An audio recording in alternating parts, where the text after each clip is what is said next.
नमस्कार दोस्तों, मेरे YouTube चैनल सही बोलता पर आपका स्वागत है। दोस्तों, क्रिप्टो करेंसी, आज हम बात करने वाले हैं क्रिप्टो करेंसी के बारे में। क्रिप्टो करेंसी के बारे में क्यों बात करने वाले हैं? इसका कारण है कि अब की बार बजट में जो है ये एक प्रावधान रखा गया है कि जो डिजिटल एसेट्स हैं उनके लेन देन पर से जो पैसा कमाया गया, प्रॉफिट कमाया गया है, उसके ऊपर 30% टैक्स लगेगा। और ये 30% टैक्स लगेगा, इससे क्या होता है, इससे फर्क क्या पड़ेगा, इससे जनमानस के अंदर क्या भावना जाएगी, हम उसके ऊपर बात करना चाहते हैं। दोस्तों, जब हम क्रिप्टो करेंसी की बात करते हैं तो फिर हम ये भी देखेंगे कि क्रिप्टो करेंसी है क्या।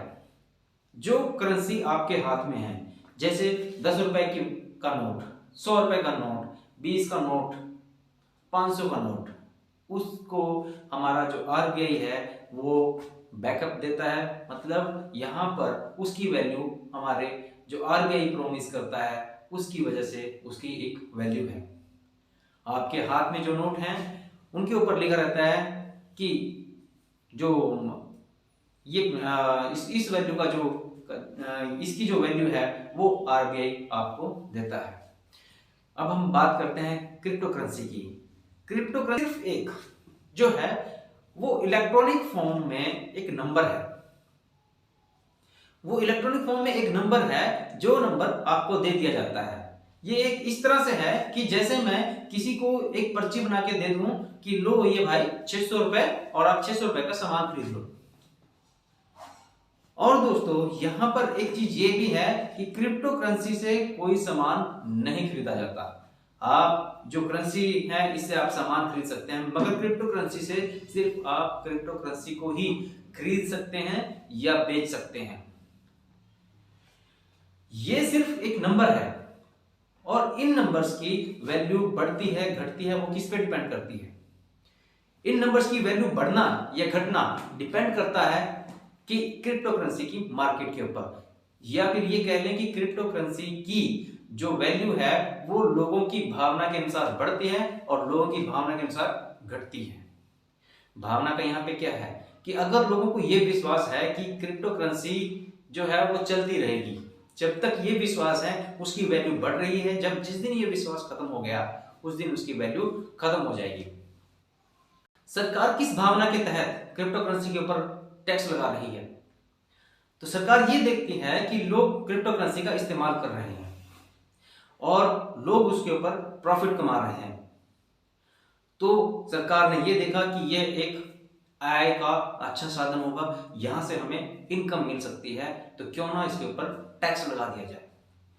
पहले चर्चा ये भी चली कि क्रिप्टो करेंसी को लीगलाइज टेंडर के तौर पर जो है लागू किया जाए, मगर आरबीआई के गवर्नर ने यहाँ पर इसका अपोज किया और भी बहुत जो सलाहकार थे उन्होंने इसका अपोज किया कि क्रिप्टो करेंसी को लीगल टेंडर नहीं बनाया जा सकता। उसके पीछे भी कारण यही था कि इसको लीगल टेंडर बनाया जाए और इसके इससे जो कमाई हो रही है उसके ऊपर टैक्स लगाएं और सरकार के झोली में कुछ पैसे आए। मगर यहाँ पर एक चीज ये है कि ये क्रिप्टो करेंसी, क्योंकि ये किसी भी चीज के इसकी जो वैल्यू है वो किसी चीज के खरीदने या बेचने से नहीं है, ये सिर्फ नंबर है। और इसको ये भी बोला जा सकता है कि ये एक फ्रॉड है।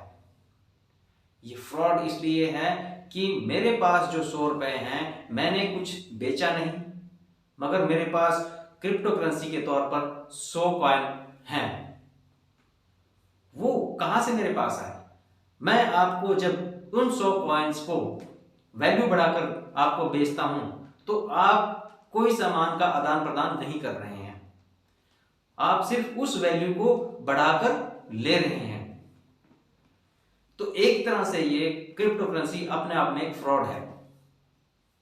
अब जब सरकार के जब हमने समाचार सुने, कुछ सरकारी समाचार पत्र इसलिए कहते हैं क्योंकि वो वही चीज लिखते हैं जो सरकार उनको कहती है, या सरकारी न्यूज चैनल वो वही बोलते हैं जो सरकार उनको कहती है। तो सरकारी जो अखबार, समाचार पत्र और सरकारी मीडिया चैनल्स ने क्या इस बारे में बताया?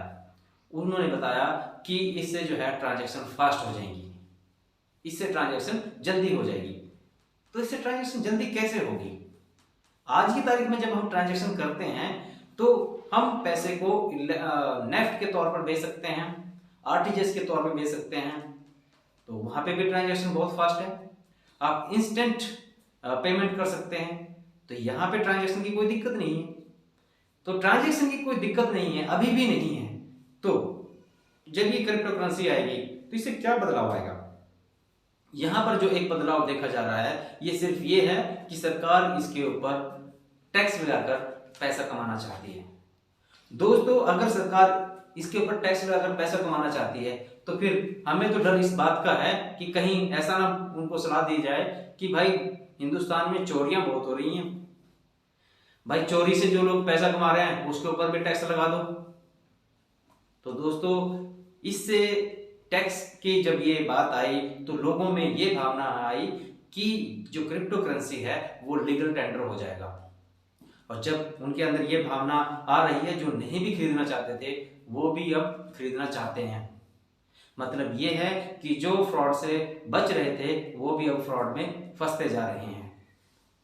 दोस्तों, मगर आपको सोचना है कि क्रिप्टो करेंसी कोई लीगल टेंडर नहीं है।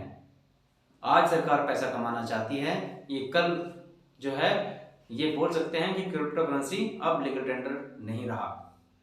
तो इसलिए दोस्तों, आपको जो भी इसमें लेन देन करना है वो सोच समझ के करना है। जय भीम, जय भारत।